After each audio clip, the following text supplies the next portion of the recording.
I was so incredibly busy in the 30th week of 2026. I worked San Diego Comic-Con and I just was busy from basically morning until night every single day. But I did make some time for reading and I read 3 books and 1 novella, so let's go over my thoughts and ratings. Carry Me to My Grave by Christopher Golden is a supernatural horror book, and while this does follow many members of the same family, we are mainly following Malcolm in the days leading up to and after his mother's passing. His mother, Maggie, has laid out some very specific wishes about what's to be done with her body after she passes. She wants to be transported to her hometown and laid to rest there. Unfortunately for Malcolm and his family, there are some supernatural ancient forces that are after Maggie's body and are trying to prevent them from getting to their destination. Throughout Malcolm's life, it has been rumored that his mother Maggie is a witch, and because of the things that occur in this book, you might be inclined to believe so as well. And maybe she isn't, maybe she isn't. Throughout the story, there is a very chaotic road trip. There are vampiric bloodbaths and just non-stop supernatural gore and action. This is one of those books that starts off slowly and gets you all invested in what's going on and then just takes off and is just absolutely relentless and will not let up. There's themes of generational trauma, sacrifice, survival, long-buried family secrets, and so much drama. This story not only delivers a gore-filled, panic-inducing, nightmarish vibe, but it also pulled at my heartstrings and kept me emotionally invested throughout.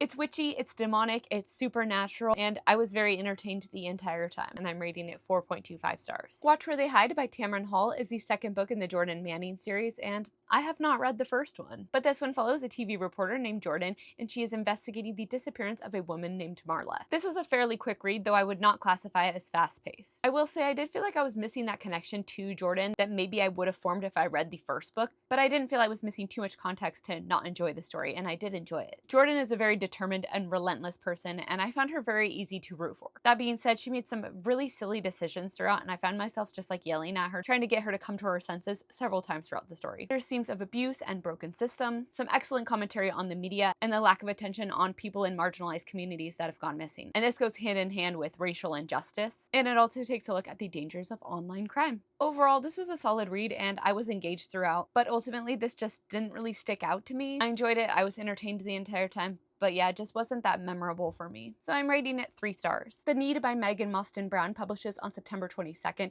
and I actually got this while I was at San Diego Comic-Con. I stopped by the Penguin Random House booth and chatted with some people there, so thank you to the Del Rey team for giving me a copy of this. I am very grateful. This is a psychological horror thriller that follows this family that has this rare genetic condition where they crave human flesh. We follow Talia and her twins Rosie and Sam as they change identities and run from town to town, trying to cover up the fact that they're cannibals and trying to escape the Armstrong family, which is this very wealthy family that they come from. While this does have cannibals and some gore, I would say that this definitely reads more like a thriller and less of a horror, if that even makes sense. It focuses a lot on this family and their dynamics and the dread that they maybe will get found out. As you guys probably know, I don't really like rich people in books. Like, I can kind of get on board if a character has money and it's not really focused on, but the second it starts like focusing on the money and all of that, I just really check out. It's just not my vibe at all, and that definitely happened a lot in this book, unfortunately. One character, Vera, she is the matriarch of the family and she's all glitz and glam, and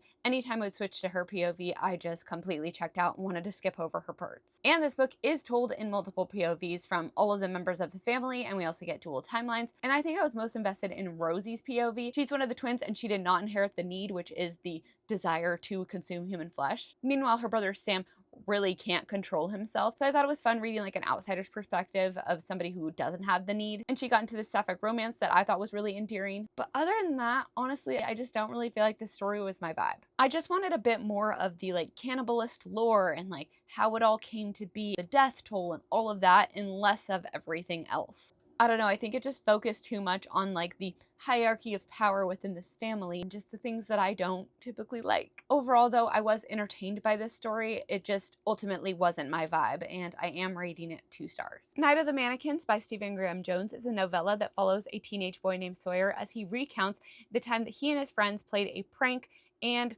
most of them ended up dead. I was definitely expecting like a fast-paced slasher, and while this definitely has slasher-esque things that go on, it's more of a recount of the story, kind of like in a journal style telling, so you're not getting like the exact conversations that take place, you're not getting all of the tiny little details, it's just like a brief overview of everything that happened. It kind of reminded me of the vibe of Pen Pal by Dathan Arbach, though the stories are not similar. So while this was less tense than I was expecting, I still really enjoyed it. I enjoy the way that Stephen Graham Jones tells a story, and this one definitely had some surprises thrown in that I wasn't expecting at all. all. And yeah, this was a very quick read. It was like 130 something pages and I flew through it in no time at all. And I enjoyed it a lot and rated it 4 stars. Thank you so much for watching. Please drop me a comment and let me know your favorite book that you read last week. My favorite book was Carry Me to My Grave by Christopher Golden.